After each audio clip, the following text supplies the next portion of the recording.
Hola, me llamo Salvador Pérez Álvarez, soy profesor titular acreditado de la Facultad de Derecho de la UNED. En el marco de este curso MOOC sobre la gestión de la diversidad religiosa en las aulas, voy a tratar la temática del derecho a formar en y para la libertad la propia conciencia del disidente. A título introductorio hay que advertir que uno de los fines que persigue el derecho a la educación es la transmisión de conocimientos, valores y tradiciones culturales de generación en generación. En este sentido, la educación está íntimamente relacionada con la transmisión de estos valores y competencias con el fin primordial de fomentar el desarrollo del alumnado y su preparación para su integración en el entorno social que les rodea. El derecho a la educación nosotros lo concebimos como el derecho a formar en y para la libertad la propia conciencia del alumno. Definición que coincide parcialmente con la que ha otorgado de este derecho el Tribunal Europeo de Derechos Humanos, que lo concibe como el procedimiento total mediante el cual en cualquier sociedad los adultos inculcan a los más jóvenes sus creencias, hábitos y demás valores, con la finalidad primordial de promover el desarrollo y la formación del carácter y el espíritu de los alumnos, así como su autonomía personal. En relación con el ejercicio de este derecho, el Tribunal Europeo de Derechos Humanos ha dejado claro que la realización efectiva del mismo requiere una acción de signo positivo por parte de las autoridades públicas, consistente en la ordenación interna de un sistema educativo público. En dicho sistema, los poderes públicos llevan a cabo la definición y fijación del programa de los estudios que dependen, en principio, de la competencia propia de los estados contratantes del Convenio de Roma, todo dentro del margen de apreciación que ellos disponen del contenido del Protocolo Adicional segundo del Convenio de Roma de 1950, donde se consagra el derecho a la educación. Una vez hecha esta introducción previa, vamos a tratar una serie de conceptos claves para entender esta intervención. El primero de ellos es el derecho a educación, que ya lo hemos definido como el derecho a formar en y para la libertad la propia conciencia del alumno. El segundo concepto que tenemos que tener en cuenta es la patria potestad, que es el conjunto de derechos y deberes que la ley confiere a los padres sobre las personas y bienes de sus hijos no emancipados. La patria potestad ha de ejercerse siempre en beneficio del menor y entre estos derechos y deberes de los padres se encuentra la obligación de estar con ellos, cuidarlos, protegerlos, alimentarlos, educarlos, procurarles una formación integral, representarles legalmente y administrar sus bienes. Otros tres conceptos claves que van a ser muy importantes en esta intervención es los que se refieren a lo que son los primeros ciclos vitales del desarrollo.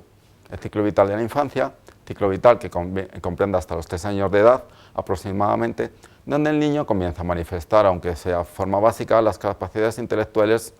y se fortalecen los lazos de apego y afectividad con respecto a sus padres o las personas que están haciéndose cargo del mismo. El segundo ciclo es un estándar normalizado en el mundo occidental, es el ciclo de la niñez,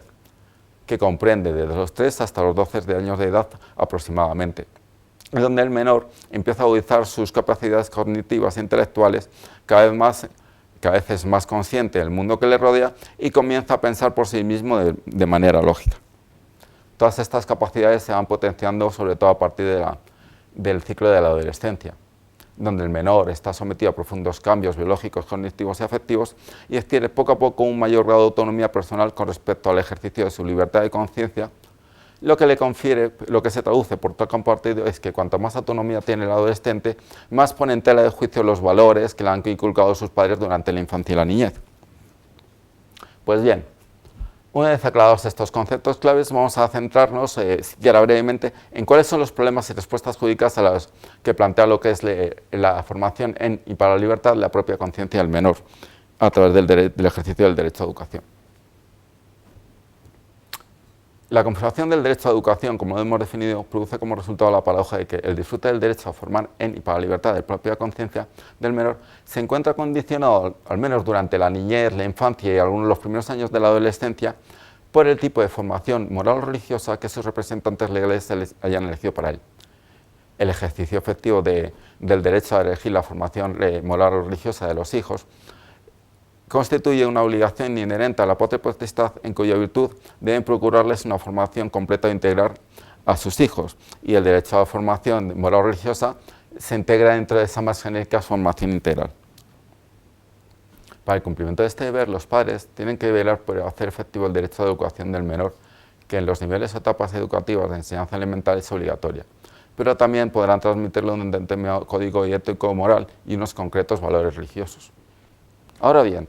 el ejercicio de aquella potestad, es decir, la potestad de elegir la formación religiosa o moral que quieren para sus hijos, dista mucho de otorgarle la propiedad de la conciencia de sus hijos o de su derecho a transmitirles imperativamente en un intento de clonación sus propias cosmovisiones. Es decir, el ejercicio del derecho a elegir la formación religiosa o moral de los hijos debe ser conciliable con el derecho a la libertad de conciencia del propio menor en la medida que el menor vaya teniendo mayor autonomía y discreción de juicio para entender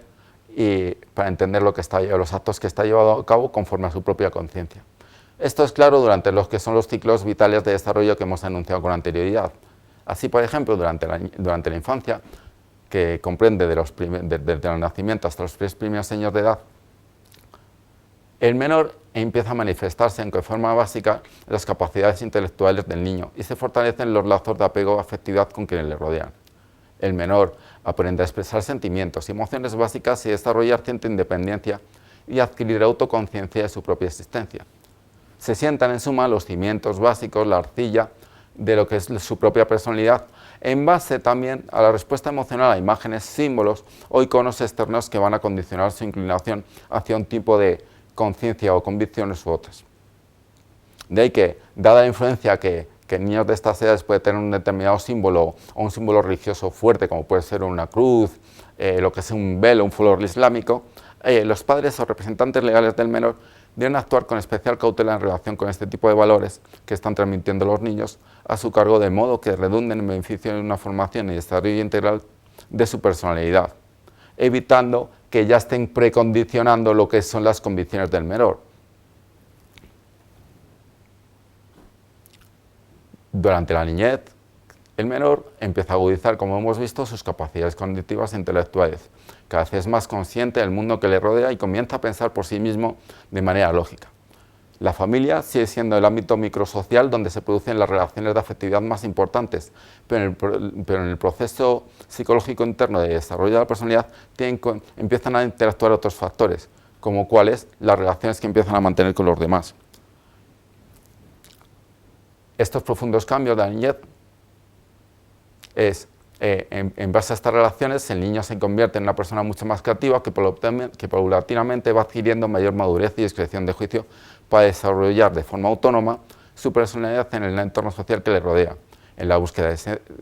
de sentimientos y satisfacción de sus necesidades y en la satisfacción de las necesidades de los demás.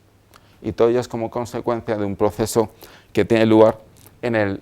gracias a su matriculación del menor o a su inserción en un sistema, en un entorno educativo. En este sentido, uno de los factores que va a jurar un protagonismo fundamental en la formación de la conciencia del menor durante su niñez es su escolarización en un centro educativo de educación primaria. El ciclo formativo de educación primaria hoy por hoy tiene como finalidad esencial contribuir a que los alumnos adquieran, entre otras competencias, nociones básicas de la cultura, el hábito de la convivencia, la creatividad y la afectividad, con el fin de garantizar una formación integral que contribuya al pleno desarrollo de su personalidad. Pues bien, desde el punto de vista de la formación moral o religiosa de la conciencia del menor, la consecución de estos objetivos hasta 2013 se lleva a cabo gracias a la asignatura que debía ser cursada obligatoriamente por parte de todos los menores de educación para la ciudadanía. La entrada en vigor de la LOMCE establece modifica la regulación de esta materia y la establece como la alternativa o la alteridad con respecto a la formación religiosa moral. Es decir, la LOMCE ha provocado que aquellas familias que opten porque la formación cultural cívica del menor sea en base a unos postulados religiosos, sus hijos acudan a clase de religión, católica o musulmana, o lo que está articulada a tal efecto, según los acuerdos del Estado con las distintas confesiones religiosas, o alternativamente aquellos padres que quieran inculcar unos valores cívicos a sus menores, ellos deberán cursar lo que es la asignatura de valores cívicos o sociales. Ya no es complementaria, sino alternativa. Ahora bien, ¿qué sucede? ¿A quién corresponde la elección de una asignatura u otra? Porque por una parte estamos hablando del derecho de los padres y por otra parte estamos hablando del menor. El que está formando su propia conciencia en régimen de libertad es el menor. Pero, claro, los padres tienen el derecho a elegir su formación religiosa o moral hasta que el menor tenga capacidad tenga suficiente discreción de juicio para entender y comprender qué tipos de convicciones se adecuan a su personalidad. De ahí que, en principio, si bien la elección de una materia u otra debe ser llevada a cabo por los padres, estamos hablando del ciclo vital de la adolescencia en la educación primaria, después lo que es si bien debe ser llevada a cabo la elección por los padres a la hora del inicio de cada curso, también los padres, en el ejercicio responsable de sus facultades inherentes a su patria potestad, tienen que tener en cuenta las opiniones del menor. Los menores, y según el convenio relativo a la protección de los derechos de los humanos de los menores de edad, tienen derecho a ser oídos, y ese derecho debe ser respetado por los padres. De modo que si ya los padres, si quieren educar, quieren otorgar una formación integral en beneficio del propio menor, tienen que respetar las opiniones y las primeras inclinaciones, predisposiciones del menor con respecto a lo que es el tipo de valores que va a constituir su formación. La elección de este proceso psicológico y los conflictos que se puedan provocar en esta materia son más profundos aún si caben en el periodo de la adolescencia.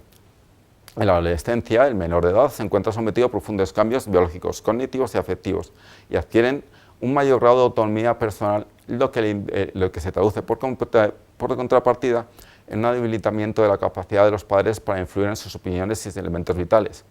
Este proceso comienza a partir de los 14 años de edad y sobre todo se fortalece a partir de las edades de 16-17 años, donde ya el menor adolescente, entre comillas, empieza a tener mayor juicio crítico para hacer una revisión crítica del sistema de valores y competencias que han sido inculcados durante toda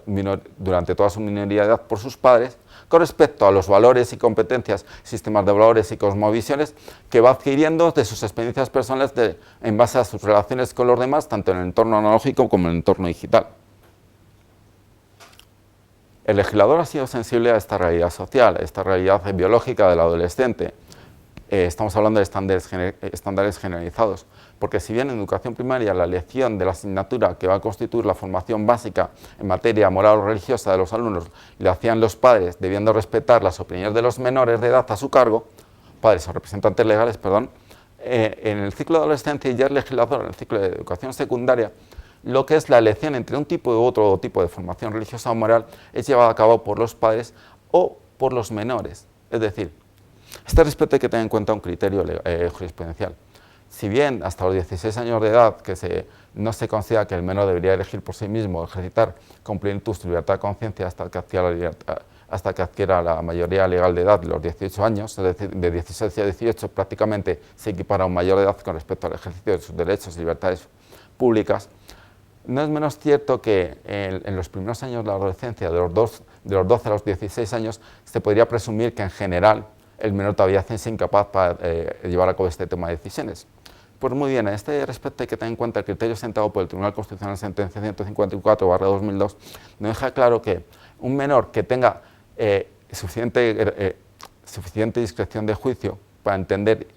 el acto que está llevando a cabo, tiene plena autonomía para tomar decisiones incluso que afectan a su propia salud e incluso a la decisión de dejarse morir o no. Si el Tribunal Constitucional está reconociendo que los menores de 12 años con